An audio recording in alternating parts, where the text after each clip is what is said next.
চট্টগ্রামে সন্ত্রাস, নৈরাজ্য, চাঁদাবাজি ও আধিপত্যবাদের বিরুদ্ধে জাতীয়তাবাদী যুবদল, স্বেচ্ছাসেবক দল ও ছাত্রদলের যৌথ উদ্যোগে এক বিক্ষোভ মিছিল অনুষ্ঠিত হয়েছে।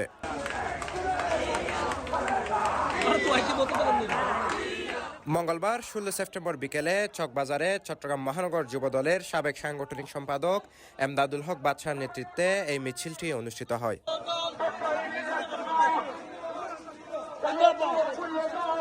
মিছিলটি চকবাজার দুনিরপুল থেকে শুরু হয়ে বাকলি অ্যাক্সেস রুট হয়ে চকবাজার প্যারেড কর্নারে এসে শেষ হয়।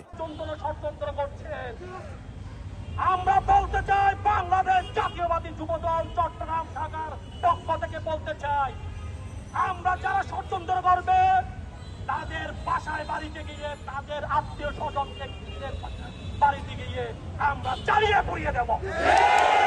দেশের শত্রু, এরা দেশের শত্রু, এরা জনগণের শত্রু।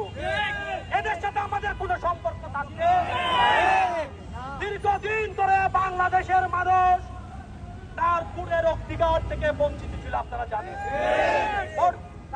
আপনারা ভোট দিতে পেরেছেন? বাংলাদেশের মানুষ চায় বাংলাদেশ একটি গণতান্ত্রিক ধারা ফিরে আসুক। বাংলাদেশের মানুষ চায় একটি ভোটের মাধ্যমে একটি গণতান্ত্রিক সরকার বাংলাদেশে আসুক। আজকে আপনারা দেখেছেন, আপনারা যেটা সংস্কার কমিশনের প্রধান আলী হায়দার কিন্তু একটা কথা বলেছে, আগামী ফেব্রুয়ারি মাসে যদি বাংলাদেশে অবাধ নিরপেক্ষ নির্বাচন না হয় তাহলে বাংলাদেশের স্বাধীনতা সর্বোচ্চ হুমকির মুখে সম্মুখীন হবে। এটা আপনাদেরকে মাথায় রাখতে হবে। যারা নির্বাচন বানচাল করবে তাদের বিরুদ্ধে আপনাদেরকে সজাগ থাকতে হবে। আপনারা সজাগ থাকবেন।